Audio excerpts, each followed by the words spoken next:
할렐루야. 우리 주님을 사랑하시면 아멘 하시겠습니다. 우리 뜨겁게 사랑하시면 뜨겁게 아멘 하시겠습니다. 여러분은 언제 할렐루야를 하십니까? 집값이 올랐습니다. 집에는 별로 관심이 없으시구나. 새 차를 샀습니다. 여기도 별로 관심은 없으시고. 기도 응답을 받았습니다. 주로 기도 응답에 관심이 있으시군요. 사촌이 땅을 샀습니다. 아멘. 아멘이 약간 좀 분위기가 이상하면 우리는 언제 할렐루야를 합니까? 아들이 서울대학교를 갔습니다. 아들 다 가서 장가 갔는데 서울대학교하고 뭔 상관 있을까요? 아들이 군대를 갔습니다. 아멘이 하나도 없네. 도대체 우리는 언제 할렐루야를 하고 언제 아멘을 할까요? 내가 원하는 대로 좀 좋은 일이 생기면 갑자기 할렐루야 하고, 또 내가 별로 이렇게 내 생각하고 맞지 않으면 할렐루야를 잘 하지 않습니다. 하나님 백성은 언제 할렐루야를 할까요? 하나님이 하시는 건 다 할렐루야 합니다. 빨간불인데 넘어갔습니다. 근데 티켓을 안 띄었습니다. 할렐루야. 아멘 하시는구나. 근데 빨간불인데 넘어갔는데 경찰한테 티켓을 띄었습니다. 할렐루야. 하는 거야 안 하는 거야? 여러분, 빨간불인데 신호를 무시하고 넘어갔어요. 그런데 티켓을 안 띄었어. 아마 그때 할렐루야 그랬을지 몰라요. 그러나 그는 할렐루야는 아주 위험한 할렐루야입니다. 근데 아주 재수없게 빨간불을 넘어갔는데 경찰한테 티켓을 띄었습니다. 할렐루야. 아무도 안 하네. 투덜투덜. 이거 재수없게. 그때 경찰이 거기 숨어갖고. 근데 여러분, 경찰이 티켓을 띄는 게 할렐루야입니다. 왜 그럴까요? 다음에 빨간불 보면 티켓값이 아까워서 안 넘어가거든요. 근데 티켓값이 아까운 것이 아니라 누구의 생명을 보호합니까? 내 생명 보호하는 거예요. 4만 원, 5만 보단 내 생명이 비쌀까요? 안 비쌀까요? 비싸죠. 깨우쳐주고 알려주는 것이 할렐루야입니다. 믿으십니까? 그러니까 우리는 이 땅의 삶을 살아가면서 하나님의 뜻을 아는 것이 내 생명을 살리는 것입니다. 내 마음과 내 뜻대로 돼서 할렐루야가 아니라 하나님의 뜻을 발견하고 알아서 할렐루야인 것입니다. 몸살이 나서 피곤합니다. 할렐루야. 아멘 안 하네. 몸살 나서 피곤하면 할렐루야죠. 왜 그럴까요? 더 몸 쓰면 너 병난다. 그러니까 몸살이 와고 피곤했다는 얘기는 뭐 해라? 쉬어라. 6이니까 쉬어라. 쉬어야 다시 힘을 얻을 수 있습니다. 깨우쳐지는 것이 할렐루야예요. 믿으십니까? 하나님의 뜻을 아는 것이 할렐루야라니까. 신앙은 하나님을 아는 것이 신앙입니다. 예배는 하나님을 알아가는 것이 신앙입니다. 축복은 하나님을 알아가는 것이 축복입니다. 5층짜리 건물을 샀습니다. 할렐루야. 아멘을 하는 거야 안 하는 거야? 분위기가 애매합니다. 그러나 그거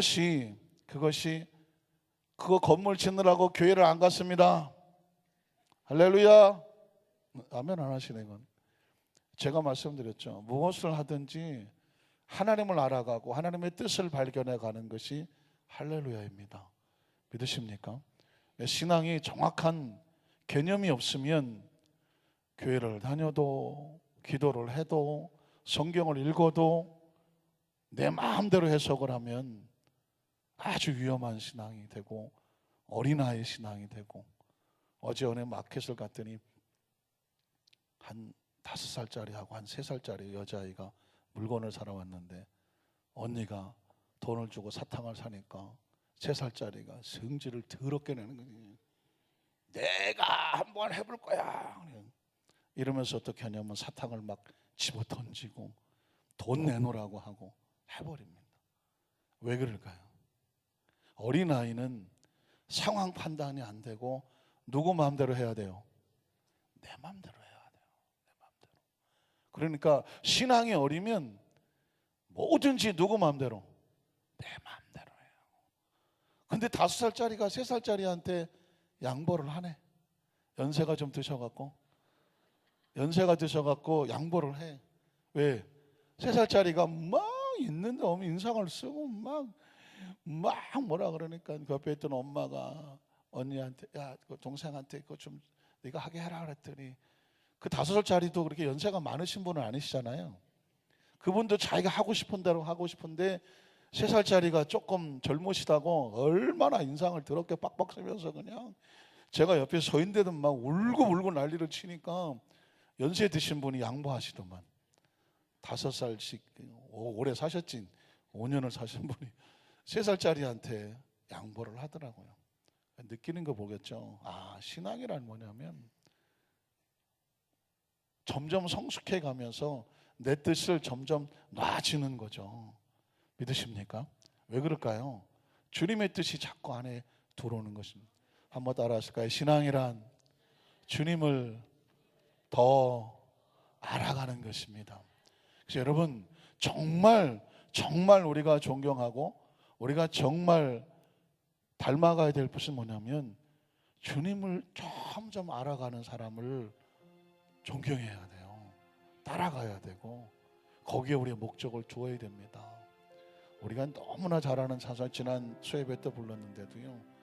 전 이 찬양이 우리에게 도전으로 다가와요. 한번 따라하실까요? 주님을 아십니까? 옆에 분에게 한번 물어보세요. 당신은 주님을 아십니까? 예수를 믿느냐고 물어보는 질문은 참 많이 들었지만 주님을 아시냐고 묻는 거예요.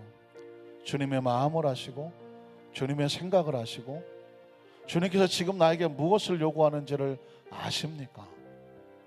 그래서 주님께서 원하시는 것을 알고 보니 어린아이 같은 신앙이 내려놔지고 주님의 뜻에 기꺼이 내가 복종하게 했겠구나 라는 좀 성숙한 믿음으로 좀 아프고 힘들고 손해보고 속상하고 눈앞이 캄캄한데 주님을 아니까 그 속에서 할렐루야가 나옵니다. 신앙은요 주님을 더 깊이 알아가는 것입니다. 우리 함께 찬양을 고백해 보도록 하겠습니다.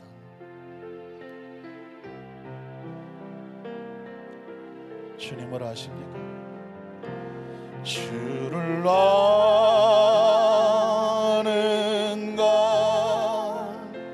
주를 아는가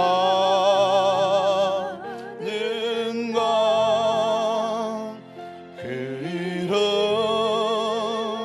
예수 사랑해 다시 한번 주를 아는가 주를 아는가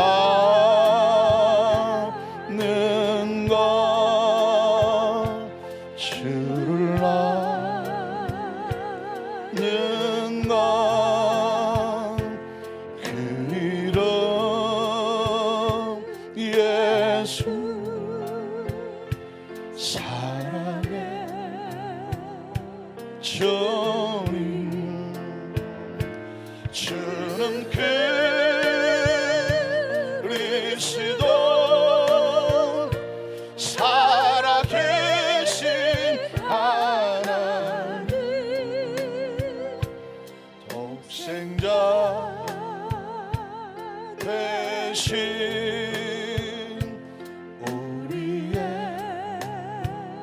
우리 두 손을 가슴에 안고 주를 아는가 주를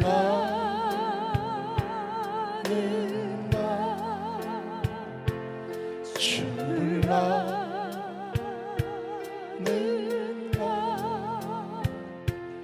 그 이름 예수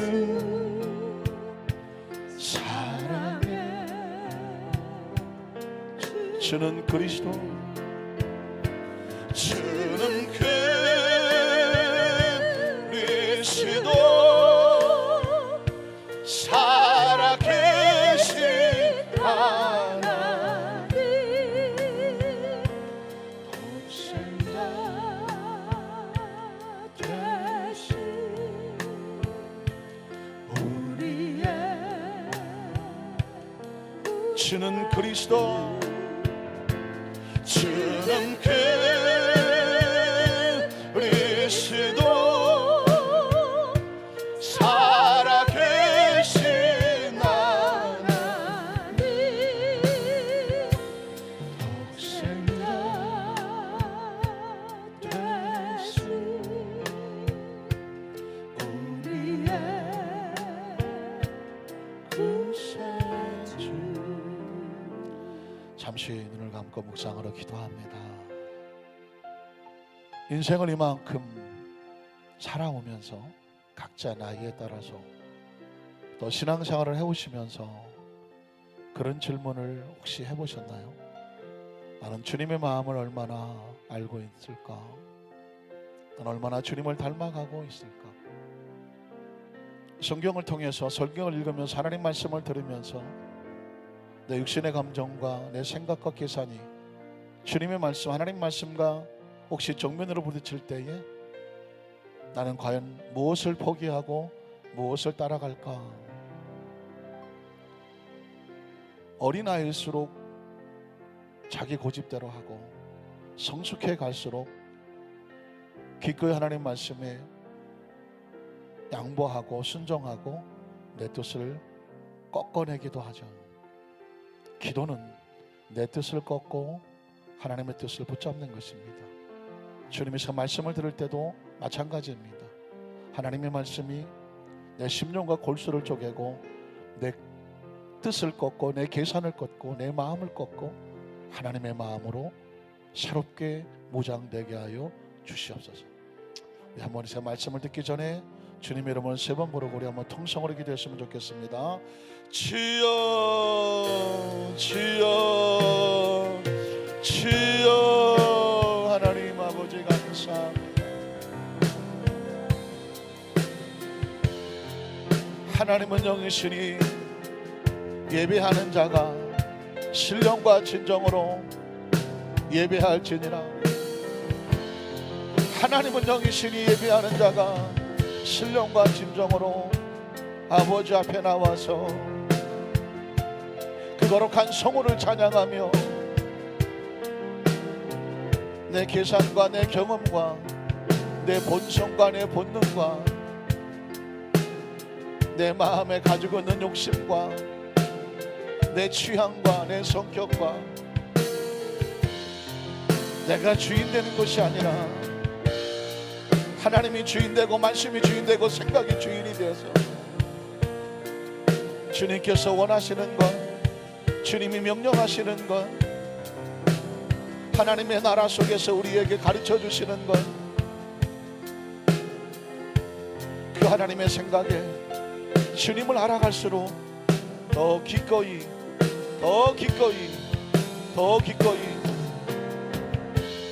주님 뜻대로 하시옵소서. 눈앞에 보이지 않고 내 귀에 들리지 아니하고 내 손에 잡히지 아니하지만 주님은 온전하시고 주님은 완전하시고 주님의 뜻은 선하시고 우리에게 가장 좋은 길로 인도하시며 위험한 것은 버리라고 말하고 더러운 것은 집어 던지라고 말하고 때가 묻었으면 씻어내라고 말하고 위험하니까 스톱하라고 말하고 어린 심령을 위해선 기꺼이 양보해 주라고 말하고 네가 손해보는 것 같지만 하나님이 더 채워주시겠다고 말씀하고 생명선을 넘지 말라고 말하고 빨간불은 스톱을 하라고 말하고 파란불이면 안전하게 건너가라고 말하고 하나님 말씀은 신호등이 되고 말씀은 차선이 되고 그 말씀 우리를 인도하고 그러기 위해서 더 주님을 알아가며 더 주님을 알아가길 원합니다. 세상 사람들은 너희 가운데서 나를 누구라고 말하느냐? 너희는 나를 누구라고 하느냐? 교회에 나와 있는 너희는 예수를 누구라고 믿는가? 사명을 지고 있는 너희는 나를 누구라고 믿는가? 누구라고 나를 아는가? 주님은 지금도 우리에게 질문하십니다. 너는 주님을 아는가? 주님을 아는가? 진심으로 주님을 아는가? 진심으로 그가 누구인지를 아는가? 그가 그리스도인 것을 아는가? 그가 살아계신 하나님의 아들인 것을 아는가? 그가 하나님이신 것을 믿는가? 그리고 너희가 예수 그리스도로 말미암아 하나님의 자녀인 것을 믿는가? 우리의 소망이 하늘에 있음을 믿는가? 주는 그리스도, 주는 그리스도, 살아계신 하나님, 독생자 되신 우리의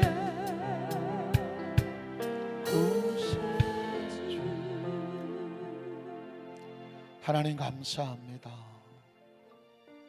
하나님 택하지 아니하시면, 하나님의 눈길을 우리 속에 주지 아니하시면, 하나님의 영이 우리 속에 들어오지 아니하면 하나님의 아들 예수 그리스도를 볼 수도 없고 알 수도 없고 믿을 수도 없으며 하나님의 자녀가 될 수도 없고 하나님의 나라 속에 들어올 수도 없으니 영이 죽으면 먼지요, 흙이요, 진토요, 시간과 공간 속에서 사라지면 의미 없이 한 줌의 먼지로 이 세상 어느 구석을 떠도는 존재밖에 될 수 없는 그런 존재들이 하나님의 영을 알고 하나님을 아버지라고 부르고 영원히 사는 영생의 백성이 되고 예수님을 통해서 이 땅에서 길을 알고 진리를 알고 생명을 알아서 나그네와 순례자 같은 삶을 마치고 하늘의 영원한 영생의 나라에서 하나님과 영원히 살 것을 우리는 믿습니다.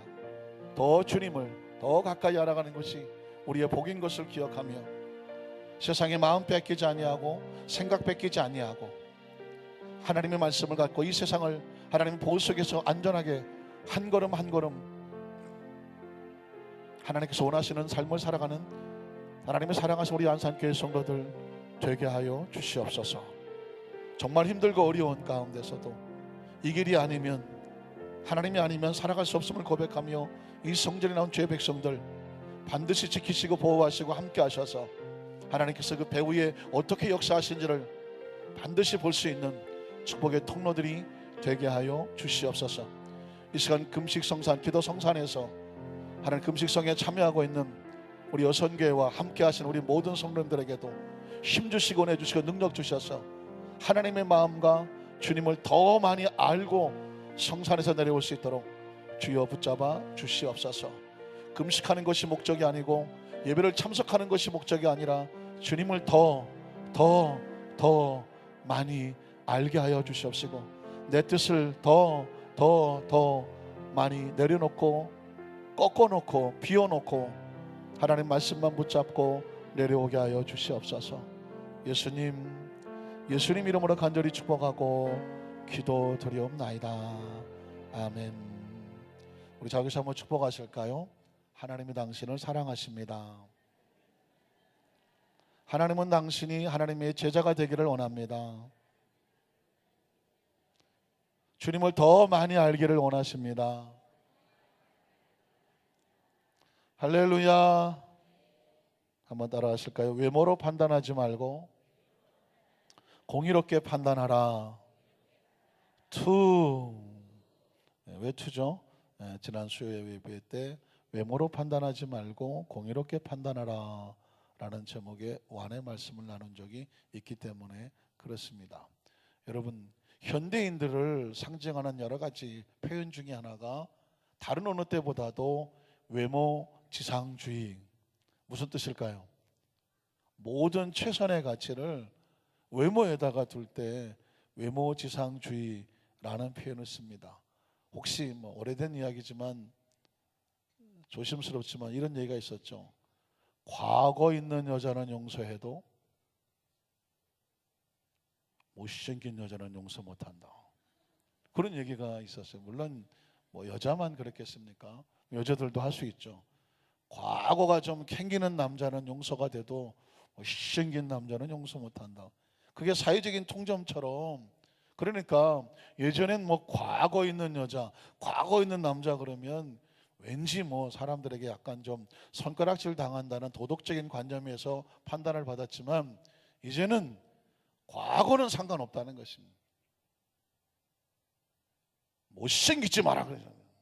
이게 무슨 얘기냐면 얼마나 겉모습에 치중하고 있는지, 예전의 속모습이 아닌 겉모습에 치중하고 있는. 또 뭐 그래서 그러다 보니까 나온 게 뭘까요? 최근에 가장 열풍이 뭘까요? 성형수술입니다.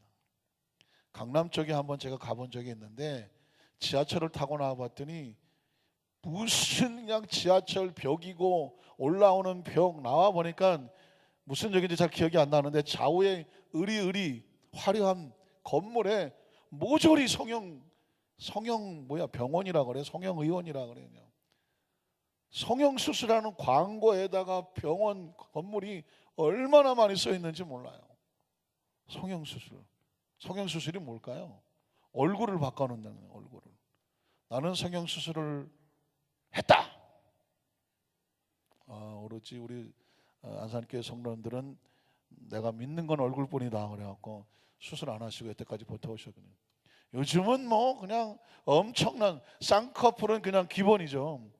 예전엔 쌍꺼풀을 하면은 뭐 연세 드시면 좀 이렇게 처져서 이렇게 올리시고 그건 다 이해가 하는 그런 수술이었는데 요즘 뭐 잘 아시겠지만 이 눈깔 가지고는 못 살겠다는 거예요. 이를 땡기는 걸 뭐라 그래요? 뒤트임이라고 그래요. 뒤트임. 뒤를 좀 이렇게 땡기는. 앞을 또 파네. 앞을 파는 건 뭐라 그래요? 앞트임이에요. 그러니까 태어날 때 눈깔하고 이게 앞트임, 뒤트임, 쌍꺼풀까지 해놓으면 눈깔이 달라. 막 불이 이따시만한 게 막. 아시는 것지만 또 이게 또 잘못 수술을 하고 나면 눈깔이 안 닫혀. 그래서 어때요? 잘 때 뭐가 떠져요? 눈이 안 닫혀서 그냥 눈 뜨고 주무시는 분도 계시죠. 이게 또 이런 문제가 생기죠. 그런데 이 눈가를 해놓고 나니까는 사람은 코가 이뻐야 된다. 이 콧구멍을 엄청 콧대를 세우느라고 예전에 보면은요, 요즘은 그래도 기술이 많이 발전됐지만 예전에는 이 코 수술 잘못하면 멍들어갖고 이 안에서 막 곰고 위생이 잘 안 돼갖고 막 이 코가 납작하게 주저앉는 그런 사람도 참 많이 봤어요. 요즘 뭐 코 수술을 다 콧대를 갖다가 세우죠. 근데 여러분 보시면 알겠지만 TV에 나오는 뭐 아나운서, 탤런트, 뭐 가수치고 이 코 수술을 안 한 사람은 없습니다. 왜냐하면 사람은 코가 생명이야. 가운데 중앙에서 중앙을 잘 잡아줘야지. 이게 좌우로 삐뚤어 놓으면 약간 상태가 이상해. 코를 무조건 한단 말이죠. 근데 안타깝지 않습니까? 코 수술은 코만 높이는 것이 아니라 콧구멍이 문제야. 이 콧구멍이요, 균형이 잘 안 맞으면 안 보려고 하는데도 저게 돼지요 뭐요 막 이게 약간 들려서 구멍이 커지면 이상하게 자꾸 콧구멍만 보게 되잖아요. 그래서 이런 코 수술도 그렇게 해놓지. 안젤리나 졸리가 또 이 양반이 입술을 뒤집어 까시는 바람에 어떤 분은 뭐 입술이 막 이렇게 뒤집어졌잖아요. 이게 또 뭐 좀 뭐 유명한 여배우의 모습이라고 또 그냥 멀쩡한 걸 갖다가 막 이렇게 뒤집어 까시는 그런 수술도 있고 뭐 또 뭐 이제 뭐 여기다 이렇게 칼로 해서 잡아당기는 리프팅 해갖고 뭐 너무 잡아당겨갖고 이 눈깔이 위로 올라가서 이렇게 오시는 분도 계셔요. 예. 그러니까 이 수술이라는 게 기가 막히죠. 아주 오래전 얘기지만은 뭐 여기다가 막 필러를 넣어야 된다 그래갖고 막 기름을 잔뜩 썼는데 이게 이제 비싸니까 막 식용유를 막 집어넣으시고 뭐 그래갖고 예전에 선풍기 아줌마 얼굴이 이따만해갖고 막 이 성형이 중독이란 말이죠. 이쪽을 넣으니까 이쪽이 안 맞고 이쪽이 안 맞아. 이렇게 다 집어넣으니까 얼굴이 빵빵해갖고 그래서 뭐 텔레비에 한창 굉장히 참 무섭게 나왔던 기억도 있습니다. 온몸이 그냥 인공으로 막 만들어서 어떻게 해보려고 하나 뭐 잘 되시면 좋을지 모르겠지만 대부분 잘 안 되시고 부작용 때문에 힘들어 하시는 모습을 보게 됩니다. 왜 그렇게 목숨을 걸고 외모에 치중을 할까요? 지금 현대인들이 자꾸만 겉모습이 이쁘면 다 그 속에서 성격도 착한 줄 알고, 그리고 그냥 겉모습이 이쁘면 나머지는 그냥 아무렇게 해도 괜찮은 줄 알고 그렇게 생각을 합니다. 그런데 그게 시대적인 어떤 흐름 같기도 하지만 성경적으로 보면은요, 아주 무서운 사탄의 계략도 있습니다. 혹시 기억하십니까? 사도행전 3장, 창세기 3장에 보면 하나님께서 아담과 하와에게 본질을 얘기하죠. 너는 하나님이 만든 작품이야. 에덴을 내가 너에게 통째로 주고 마음껏 누리게 할 테니까 대신에 한 가지만 기억해. 한 가지가 뭐예요? 선악을, 무엇이 옳고 그른지를 판단하는 그 열매는 따먹지 마라. 이유는 뭘까요? 선악은 누가 판단한다? 하나님이 판단하는 거예요. 옳고 그른 것은 하나님이 판단을 해야지, 사람이 판단하기 시작하면서부터 그것은 더 이상 낙원이 아니라 엉망진창, 케이오스는 뭐냐면 카오스, 혼돈이 되는 거예요. 그 창조되기 전에 무질서의 상태를 영어로 케이오스 또는 카오스라고 하는데, 완벽한 무질서의 상태가 되는 것입니다. 생각해 보십시오. 아담과 하와가 둘밖에 없어. 그런데 사람이 만약에 옳고 그름을 사람이 판단한다? 그러면 아담이 볼 땐 이게 좋아, 하와가 볼 땐 이게 좋아. 둘이 화목하게 지나겠어요? 치고받고 싸우겠어요? 싸우지. 왜? 아담이 볼 땐 내가 보기엔 이게 옳아, 하와는 뭔 소리요? 내가 보기엔 이게 옳아. 벌써 두 명만 있어도 화합이 안 돼요. 왜? 옳고 그른 것을 누가 판단하기 때문에? 자기가 판단하기 때문에. 그러니까 이 옳고 그른 것을 하나님이 판단하셔야 되는데, 이것으로부터 사람이 자기가 판단하게 만드는 것이 바로 마귀가 하는 거죠. 근데 그 마귀가 할 때 어떻게 했냐면 바로 외모지상주의를 사용했습니다. 어떻게 했을까요? 선악을 알게 하는 나무의 실과를 가져다 보게 하죠. 근데 여러분 잘 아시는 것처럼 하와가 선악과를 보니까 먹음직도 하고 보암직도 하고 지혜롭게 할 만큼 어떻게 보여요? 탐스럽게 보였다고 말했습니다. 무서운 이야기가 있죠. 선악과인데 이게 본질적으로 이 선악과를 따먹으면 선악을 알게 하는 하나님의 주권을 상실하는 건데, 선악과의 의미는 그게 의미예요. 그런데 이 선악과를 겉으로 보니까, 외모로 보니까 먹음직도 하고 보암직도 하고 지혜롭게 할 만큼 탐스러워 보이는 거예요. 지금 하와가 본질은 잊어버리고 육신의 정욕과 안목의 장욕과 이생의 자랑이라는 거죠. 먹고 싶어. 이거 먹으면 똑똑해질 것 같아. 이거 먹으면 맛있을 것 같아. 그래서 이거를 누가 따먹기 전에 내가 먹어야 되겠어. 내가. 욕심이란 그런 거죠. 탐욕이란. 내가 먹고 싶은 거예요. 이게 육신의 정욕과 안목의 정욕과 이생의 자랑이고, 하나님의 말씀은 손대지 말라. 누구를 위해서? 너 자신을 위해서. 이건 누구를 상징하느냐? 하나님과의 주권을 상징하는 거니까, 하나님과의 관계를 상징하는 거니까. 그런데 하와가 먹음직도 하고 보암직도 하고 지혜롭게 할 만큼 탐스럽게 보이는 그 선악과에 손을 댄 것은 말씀의 본질을 잃어버리고 이뻐서, 탐스러워서, 갖고 싶어서 그 선악과를 따먹었다는 것입니다. 이게 얼마나 무서운 것입니까? 본질은 잊어버리는 거예요. 맛있어서요, 보기 좋아서요, 저거 내 거 삼고 싶어서요. 그래서 선악과를 따먹었습니다. 그래서 그 선악과를 따먹었더니 어때요? 그 순간은, 우리 뭐 선악과를 안 먹어봐 잘 모르겠지만 맛있었다고 치십시다. 아, 맛있네. 어이, 막 입안이 시원하고 막 그냥 목구멍이 아주 좋네. 그래서 선악과를 따먹었어. 선악과를 따먹으면서 육신은요 아무 생각이 없어요. 배부르고 등 따시면 최고예요. 뭐 육신한테는 물어볼 것도 없어. 육신한테 먹을래 안 먹을래 묻지도 마. 육신은 뭐 하고 싶다고? 무조건 맛있으면 먹고 싶고, 신기하면 먹고 싶고, 뭐하고 뭐하면 최고다? 배부르고 등 따시면 최고야. 육신한테 무슨 도덕과 윤리와 말씀을 물어보지 마. 얘는 그냥 잘 먹여주고 편안하면 최고야. 그러면 마음에 물어보죠. 마음에다가 물어봐요. 선악과 따먹을까 말을까? 마음에 물어볼 것도 없어. 왜? 마음은 영이 아니에요.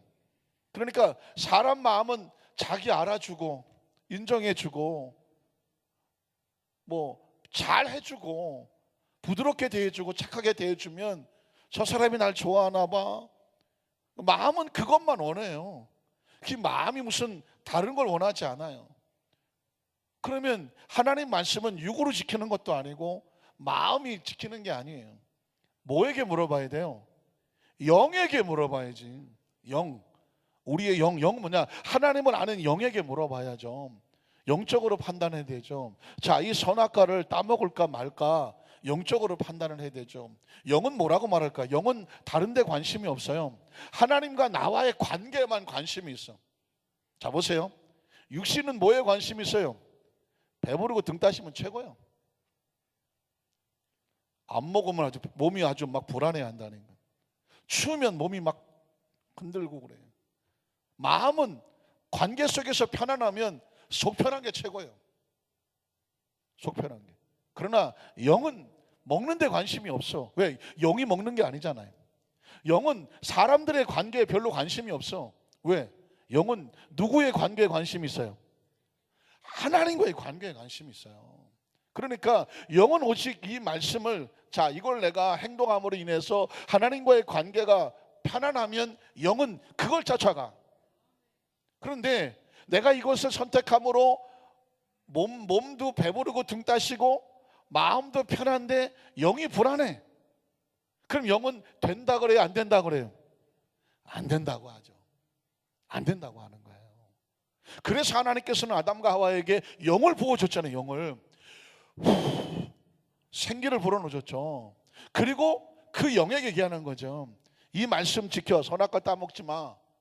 그러면 이 에덴 동산에 육이 편할 거고 마음이 편할 거고 네 영이 편할 거야. 그러나 선악과를 따먹으면 네가 영이 죽어. 영이 죽으면 하나님과 단절되지. 그러면 마음이 불편해져. 그리고 육도 고통당할 거야. 그게 에덴 동산의 법칙이란 말이죠. 그랬으면 하와가 누구한테 유혹을 당합니까? 뱀이잖아요. 뱀인데 뱀의 배후에는 누가 있나요? 사탄이죠. 사탄은 우리에게 육으로 공격하지 않아요. 육신을 치러 오는 게 아니에요. 사탄은 마음 불안하게 오려고 하는 게 사탄이 아니에요. 사탄은 우리에게 뭘 도적질하러 오는 겁니까? 하나님과의 관계를 깨트리러 오는 거예요. 사탄은 다른 거 하나 없어요. 너 배부르고 등 따시게 해줄게. 너 사람들한테 인기도 많고 내가 너 편안하게 높여줄게. 그러나 뭐만 내놔? 영만 내놔. 영. 너는 이 세상에서 네 마음대로 해줄게. 그러나 네 영혼을 내놔. 하나님과의 관계가 단절되면 그 영은 내 거야. 내 거. 그러면 내가 나머지 나한테 다 줄게. 이게 바로 사탄이 하는 거란 말이에요. 그러니까 영적인 사람들은 뭘로 판단해야 되느냐? 그 말씀을 가지고 영으로 판단해야 되는데 하와가 아까 말씀드렸잖아요. 그들이 한창 영적으로 하는 게 살아있었을 때는 에덴을 누렸단 말입니다. 그런데 뱀이 와서 다른 얘기하지 않습니다. 왜 선악과를 안 따먹어? 선악과 따먹어. 그러면 네가 주인이야.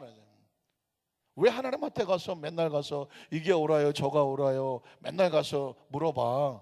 선악과 따먹으면 네 눈깔이 밝아져서 네가 스스로 판단하게 돼. 이야기는 뭐냐면 네가 주인이라는 것입니다. 그랬으면 그 얘기를 가지고 말씀의 영이 판단해야 돼요. 자, 이 선악과를 따먹으면 뭐 맛있기도 하고 내가 먹고 싶으니까 내 마음에 만족도 있을지 모르겠지만 영이 어떻게 반응해야 돼? 하나님과의 관계가 끊어지게 되잖아. 영이 죽으면 어떻게 될 것 같아? 영이 죽으면 마음이 편안할까요? 편안하지 않을까요? 편안하지 않죠. 마음이 편안하지 않으면 몸이 편안할까요? 안 편안할까요? 몸이 안 편안해요. 그게 소위 말하는 요즘은 뭐 스포츠에도 모든 심리학이 있는데 심리적으로 불안하면 몸도 안 편합니다. 신경성 위장염 무슨 이 전부 다 이 몸은요 결국은 마음에서 오네. 또 이제 시민성이라고 하죠. 시민성. 마음이 원인이라고 그래. 그러니까 몸과 마음은 분리되어 있어요? 같이 있어요? 같이 있는 거예요. 마음이 아프면 왜 사촌이 땅을 샀는데 배가 아파요? 아이고 저거는 어떻게 샀는데, 땅을 어떻게 샀는데 땅값이 올라가서 하고 우리 땅은 다 떨어져서 본전도 없고. 근데 왜 내가 아파요? 마음이 아프면 몸이 아파요. 설사는 왜 나와? 설사가 왜 나오냐고. 예전에는 배가 아프다, 요즘은 설사한다 그런 얘기도 해. 왜? 몸이 안 좋으니까 상태가 속에서 부글부글 끓고 먹은 게 소화가 안 되니까 몸이 어떻게 해야 돼요? 소화가 안 되면 무조건 바깥으로 통째로 내보내야 돼요. 바깥으로 통째로 나가는 걸 뭐라 그래요? 그걸 설사한다고 그러는 거예요. 그러니까 마음이 안 편안하면 몸도 안 편안해. 그러면 마음은, 영이 안 편안하면 마음이 편안할 리가 없어요. 물론 세상 사람들은요 영이 이미 죽어버린 사람이기 때문에, 영이 죽었기 때문에 마음이 안 편해도 그냥 약 먹고 무슨 진통제 먹고 다른 어떤 걸로 스트레스 해소를 하면서 이걸로 버텨보려고 살아가. 오로지 마음과 육으로 살아가죠. 그러나 하나님의 사람들은요 아무리 그런 걸로 해도 이 해소가 안 돼. 왜? 뭐가 편안해야 돼요? 마음이 편안하려면 뭐가 편안해야 되냐고. 영이 편안해야 되죠. 영이 편안해야 돼요. 그러니까 그 영적인 문제가 해결이 안 되면 마음도 안 편안하고 몸도 병들어요. 그걸 알기 때문에 사탄은 바로 그거를 하는데, 그거를 공격하는 가장 무서운 게 뭐냐면 눈으로 보게 하는 외모 지상주의라는 것입니다. 사실 저는 그전에 한번 제가 그런 얘기를 했죠. 안과에서 말할 때 눈이라고 하는 것은 시신경이죠. 시각, 또 시력, 비전 파워라고 하는 이 눈은 안에 있는 뇌가 유일하게 바깥으로 나와 있는 기관이 눈이라고 하는 거예요. 전 그 이야기를 그 안과 책에서 보고 깜짝 놀랐습니다. 물론 눈, 코, 입, 귀, 인간의 모든 감각은, 오감은 어디와 연결됐겠어요? 뇌하고 연결됐겠죠. 그러니까는 촉각, 후각, 미각, 어떤 몸의 어떤 감각, 또는 청각, 시각, 전부 뇌하고 관련됐기 때문에 들어오는 정보를 가지고 뇌에서 지시를 내리잖아요. 그런데 이 눈은 바로 이 뇌가 바깥으로 나와 있다는 거예요. 그러니까는 가장 많은 것들을 판단할 수 있는 능력은 시각이죠. 시각. 그래서 백문이 불여 일견이야. 100번을 쳐들어도 몰라. 한번 봐야 돼. 그 얘기는 뭐냐면, 그냥 쉽게 생각해서 이 시각으로 보는 것은 청각으로 듣는 것보다 100배 이상 효과가 있다는 것이죠. 내 눈으로 직접 확인해 보지 않고는 내가 못 믿겠다라고 말할 때, 귀로 듣는 것보다는 눈으로 확인한다는 얘기는 그만큼 이 눈으로 보는 것이 굉장한 영향력을, 딴 게 아니죠, 뇌에 미치는 거예요. 뇌에 영향력이 크다는 말입니다. 뒤집어 말하면 그렇기 때문에 이 눈으로 보는 것이 그렇게 사람이 의존하는 기관이기 때문에 유혹이 강하게 들어올 땐 어디로 들어와요?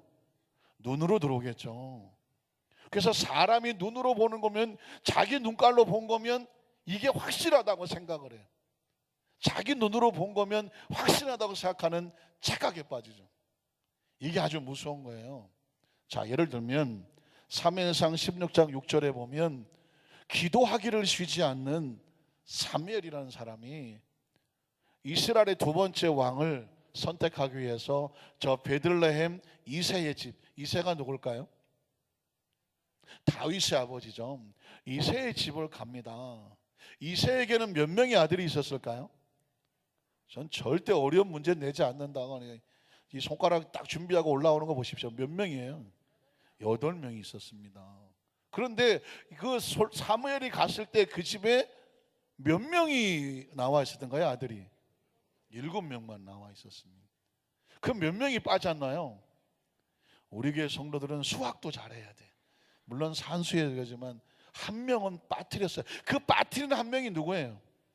다윗이었어요.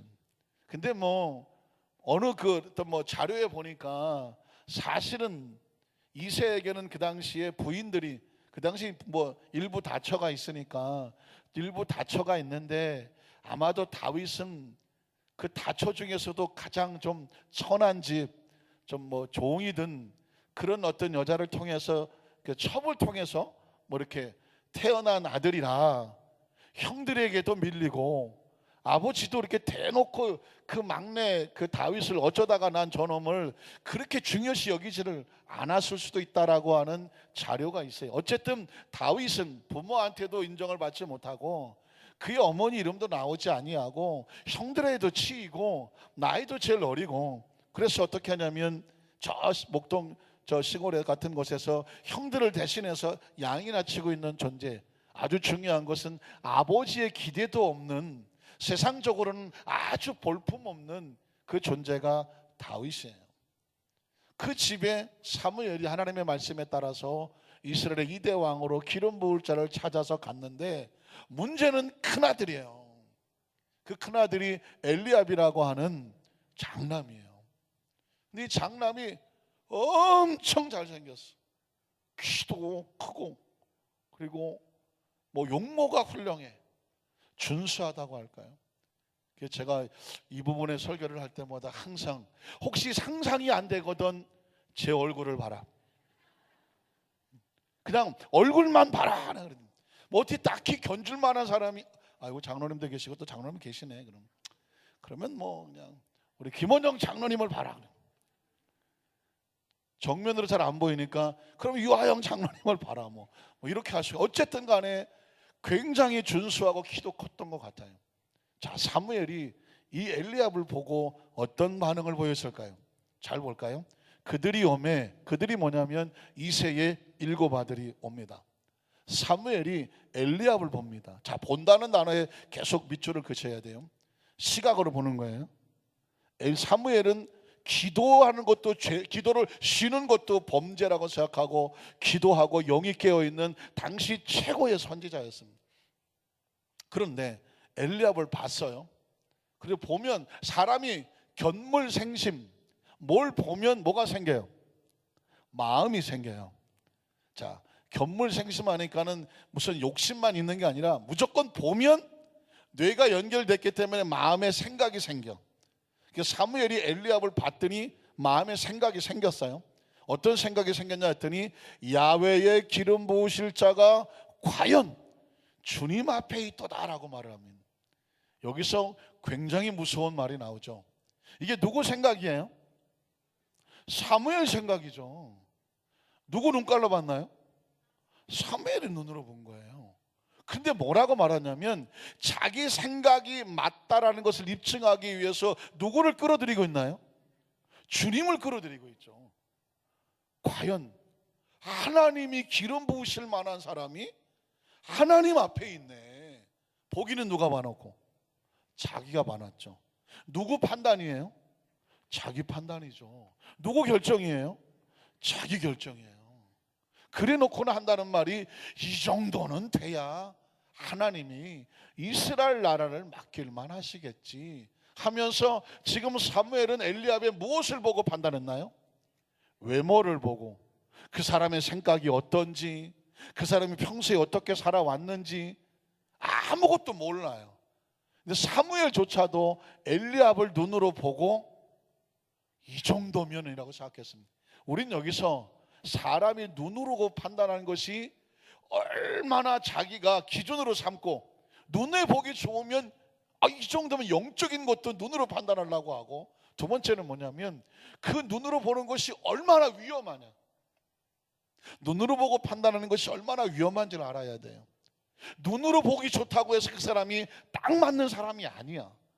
근데 자꾸 사람들은 눈에 보면서 눈에 맞으면 그 눈에 맞는 것이 뭐 최고의 절대 진리인 줄 알아. 그래서 오죽하면 첫눈에 반했다고.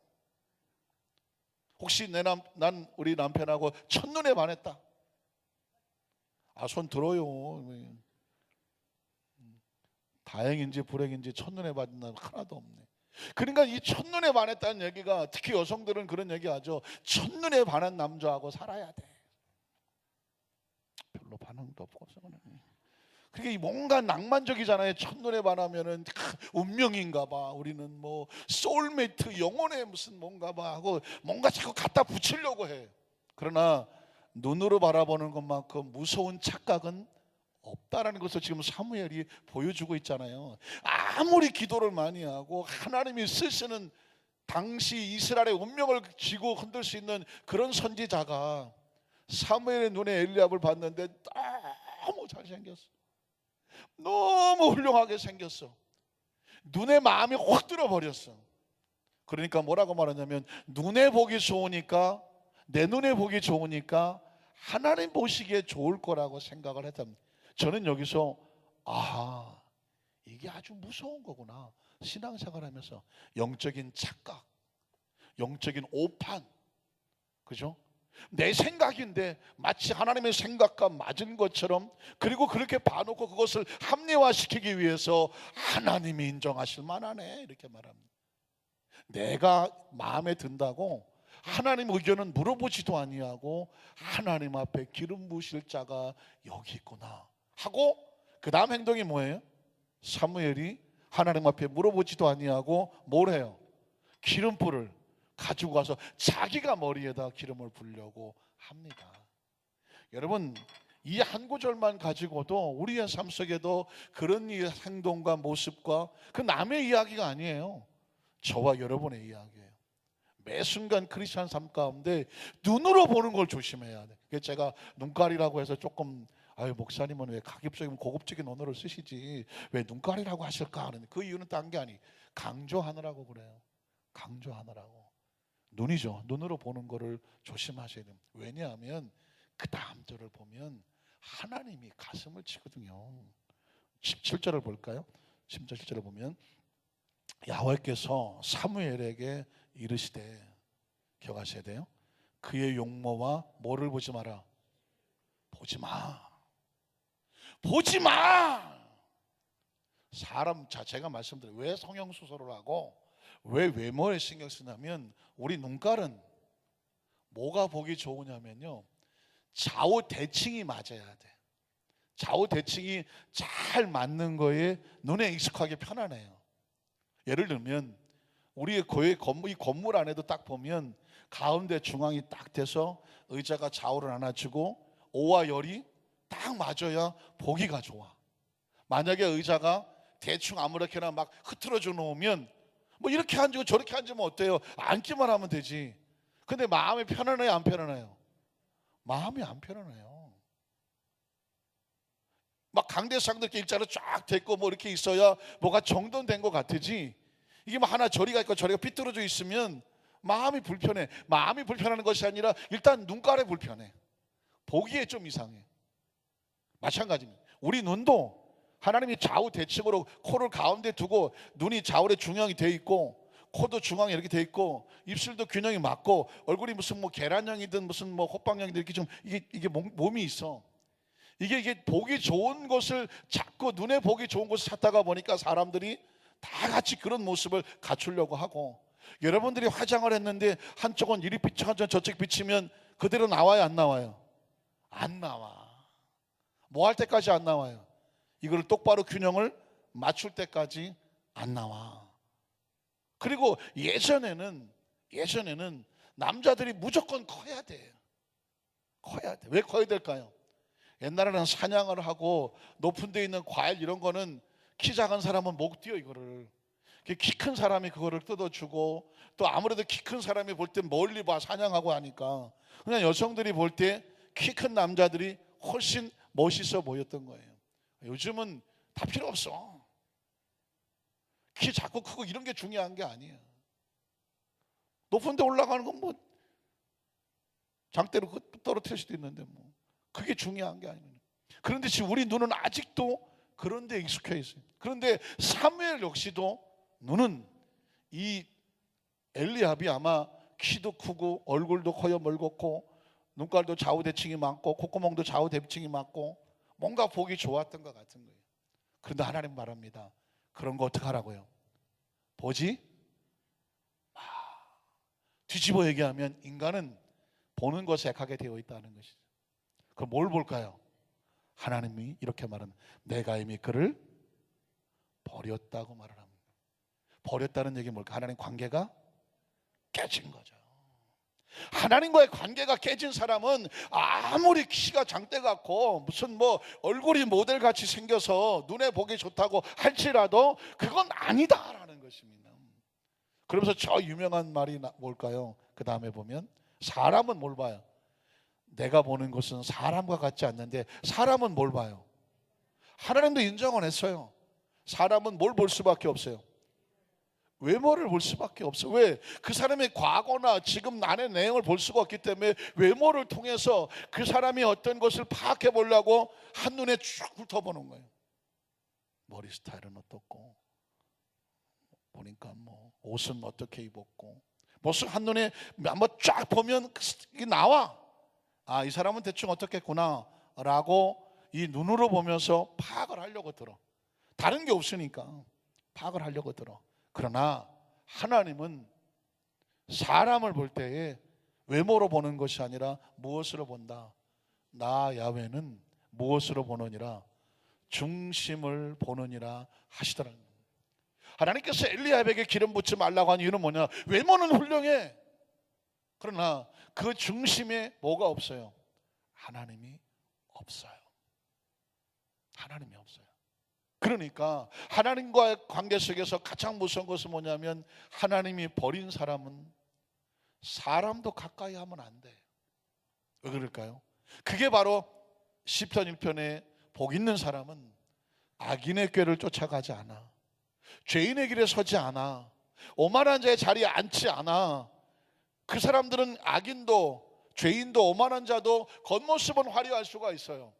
그러나 복 있는 사람은 누구를 쫓아가냐면 야훼의 율법을 즐거워하여. 그건 하나님과의 관계에 성장을 해서 관계에 성공을 해서 하나님과 동행을 해서 그 율법을 주야로 묵상함으로 그 사람의 삶은 말씀 안에 있는 삶. 그 사람 마치 시냇가에 심겨진 나무와 같은 그 사람과 함께하는 사람이라고 성경은 말씀하는 것입니다. 그래서 말씀을 또 정리를 하겠습니다. 왜냐하면 오늘 예수님께서 왜 사람을 외모로 보지 말고 공의로 판단하라고 하셨는지, 예수님이 한 말씀 하실 때는 그게 처절한 백그라운드가 하나님의 마음이 있기 때문에 이 말씀을 하시는 것입니다. 자, 예수님이 땅에 왜 오셨어요? 하나님의 마음을 우리에게 바로 잡아주려고 오신 거예요. 기억하셔야 돼요. 한번 따라 하실까요? 예수님은 우리가 잘못 알고 있는 하나님의 마음을 바로 잡아주려고 하늘에서 뛰어내려 오셨다. 목사님 봤어요? 뛰어내려오는 거? 봤어요. 뛰어내려왔다는 얘기는 급하다는 얘기죠. 이건 아니니까 바로 잡아야 된다는 거죠. 왜냐하면 모세 위에 율법을 줬는데 이스라엘 백성도 아까 제가 봤잖아요. 사무엘조차도 하나님이 보는 것과 다르게 보고 있잖아요. 심지어 사무엘조차도 사람을 외모로 판단하려고 했으니 나머지 사람들은 이루 말할 것도 없는 거죠. 쭉 흘러내려온 것 자체가 하나님의 마음과 상관없는 계명을 붙잡고 자기들은 하나님을 잘 섬긴다고 모가지를 빳빳하게 세우고, 그 얘기는 성경적인 표현이에요. 이스라엘 백성은 목이 곧은 백성이다. 곧았다는 얘기가 뭘까요? 목이 빳빳하게 굳어서 자기들만 의롭고 정직하고 선택한 백성이라 교만에 떨고 있으며, 다른 나라 백성들은 이방의 백성이라고 개 취급을 하고 있는 아주 오만 덩어리, 아주 악하고 그리고 자기들밖에 모르는 그런 이스라엘 백성들에게 이거 아니라고, 이거 아니다, 너희가 하나님 말씀을 잘못 알고 있다. 그래서 내가 하나님의 마음을 너희에게 새롭게 바꿔주려고 뛰어내려오신 분이 누구라고요? 예수님인 거죠. 그러니까 예수님을 만나면 뭐가 바뀌냐면 내 생각이 바뀌는 거고요, 내 기준이 바뀌는 거고요, 내 사고가 바뀌는 것이고요, 내 취향이 바뀌어야 되고, 그리고 내 목표가 바뀌어야 되고, 내 가치가 바뀌어야 되고, 궁극적으로 차원이 바뀌어요. 이 세상이 전부라고 하면은요, 우리 도덕 윤리 필요 없어요.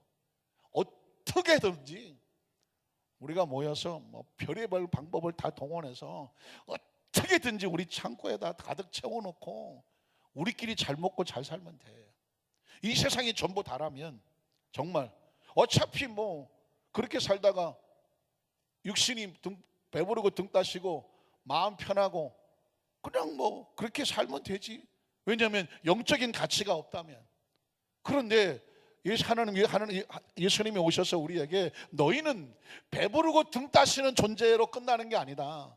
속 편하고 마음 편하고 끝나는 존재가 아니야. 너희는 하나님의 자녀야. 영이 있는 하나님의 자녀야. 영이 편안해야 돼. 영이 살아야 돼. 그게 예수님 오셔서 우리에게 존재를 바꾸는. 저 돼지치기로 전락하고 있는 그 둘째 아들에게 마음이 돌아오는 거야. 내가 왜 여기 살아야 돼? 내 아버지 집에 가면 먹고 살고 편안한 일이 많은데 내가 왜 돼지우리로 전락하나? 이건 아니구나. 난 이렇게 살 존재가 아니구나. 나에게는 또 다른 집이 있구나. 그거를 털고 어디로 돌아가자? 아버지께로 돌아가자. 아버지의 집과 돼지치기는 차원이 다르는 거죠. 우리가 이 세상에서 살고 악다구니로 살아갈 수도 있겠으나 우리가 왜 이렇게 살아야 돼요? 그거는 우리에게 또 다른 집이 없으면 돼지치기로. 돼지치기는 딴 거 없어요. 돼지하고 치고받고 싸워서 열매를 뺏어 먹으면 돼, 돼지하고. 그러나 하나님의 아버지가 있는 걸 생각한 사람들은 돼지치기에서 벗어나서 아버지께로 돌아가죠. 그리고 아버지의 관계가 회복이 되니까 나머지는 자동으로 다 회복이 되는 거예요. 예수 믿고 축복을 받아야 되느냐? 축복을 받는 게 아니라 원래 되찾는 거예요. 믿으십니까? 영이 되찾아지고 영혼이 잘 되지면요, 범사가 되찾아지고 형통해지고 강건함이 되찾아지고. 원래 인간은 죽음도 없는 존재였으니까. 그래서 죽음도 없는 존재를 영원히 사는 존재라고 말하잖아요. 이 세상은 시간과 공간에 제한된 존재지만 예수를 구주로 믿으면, 영생을 회복하면 하나님의 나라, 예수님이 지으신 곳에서 다시 와서 너를 내게로 영접하여 나 있는 곳에 영원히 있게 하리라. 그래서 이 말씀이 이해가 되어지는 것입니다. 간절히 바라기는 오늘 이 시간 이후로 저와 여러분의 삶의 전 가운데 그렇게 살아오셨겠지만 눈으로 보고 판단하는 것이 얼마나 위험한가, 그리고 그것을 위험한 눈으로 판단해보고 내 생각이 옳다라고 생각하는 신앙적 착각, 이것도 벗어내고 어찌하든지 기준은 하나님의 말씀, 계명. 믿으십니까? 좀 더 구체적으로 예수님의 마음, 이게 기준이 돼야 돼서 내 몸이 원하고 내 육신이 마음이 원하더라도 무엇이 원하지 아니하면, 말씀과 하나님의 영이 원하지 아니하면 기꺼이 거기서부터 벗어날 수 있는 것, 그게 바로 자기의 영혼을 지키고 생명을 지키고 하나님 신 에덴을 지켜내는 축복의 통로라는 것을 기억하고 이 영적인 지혜로 승리하시기를 주님의 이름으로 축원합니다.